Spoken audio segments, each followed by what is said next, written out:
ابرہہ صبا حبشہ نے، جو نجاشی بادشاہ حبش کی طرف سے یمن کا گورنر جنرل تھا، جب دیکھا کہ اہل عرب خانہ کعبہ کا حج کرتے ہیں تو صنعا میں ایک بہت بڑا کلیسا تعمیر کیا اور چاہا کہ عرب کا حج اس کی طرف پھیر دے، مگر جب اس کی خبر بنو کنانہ کے ایک آدمی کو تو اس نے رات کے وقت کلیسا کے اندر گھس کر اس کے قبلے پر پخانہ پوت دیا۔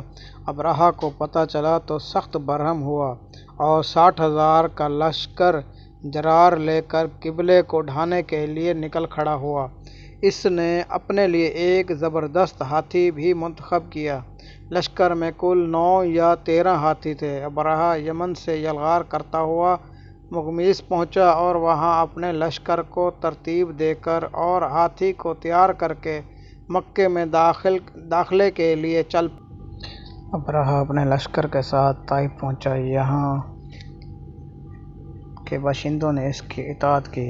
اب ابرہہ وادی مکہ میں آ کر ٹھہر گیا اور اپنے سواروں کا ایک دستہ اہل مکہ کی طرف بھیجتا کہ وہ اہل مکہ کو خوفزدہ کر سکے۔ اس دستے نے خوب لوٹ مار کی، لوگوں میں خوب خوف و ہراس پھیلایا، لوگوں کا بہت سارا مال اور جانور لوٹ کر لے گئے۔ ان میں عبد المطلب کے 100 اونٹ بھی شامل تھے۔ پھر ابرہہ کا سپاہی حنّاد سمیری عبد المطلب کے پاس گیا اور آپ کو لے کر ابرہہ کے پاس حاضر ہوا۔ ابرہہ نے جب آپ کو دیکھا تو آپ کی بہت تعظیم کی، تخت سے نیچے اتر کر قالین پر بیٹھ گیا اور عبد المطلب کو بھی اپنے پہلو میں بٹھا لیا اور پوچھا کیا کام ہے؟ تو عبد المطلب بولے، آپ کے سپاہی میرے اونٹ لے آئے ہیں، میں انہیں واپس لینے آیا ہوں۔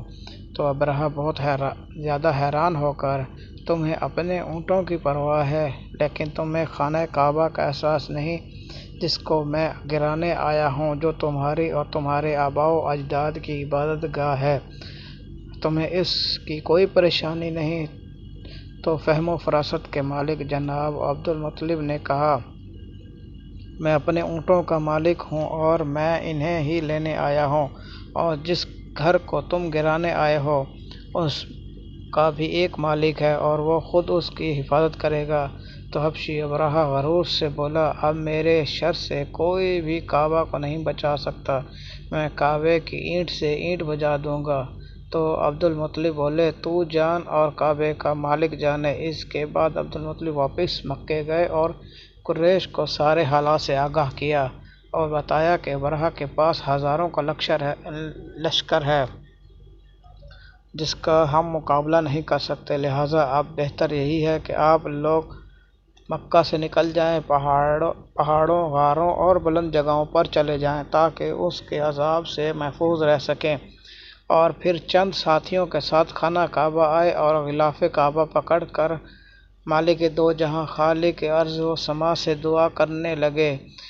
ابرہہ اور اس کے لشکر پر فتح کی دعا کرنے لگے، اے اللہ، بندے بھی اپنے کعبے کی حفاظت کرتا ہے تو بھی اپنے گھر کی حفاظت فرما، ایسا نہ ہو کہ ان کی صلیب کل تیرے گھر پر غالب آ جائے اور نصب کر دی جائے، اور اگر ان کی اور ہمارے قبیلے کو آزاد چھوڑنے والا ہے تو جس طرح تیری مرضی ہو تو اسی طرح کر۔ اور پھر علامہ علی قاری کے بقول جب قریش حرم سے نکل گئے اور اصحاب فیل نے حملہ کیا تو حضرت مطلب نے کہا، بخدا اللہ کے حرم سے ہرگز نہیں نکلوں گا تاکہ اس کے علاوہ کسی اور کے پاس عزت تلاش کروں، میں تو اللہ کے بدلے میں کسی چیز کا متمنی نہیں ہوں۔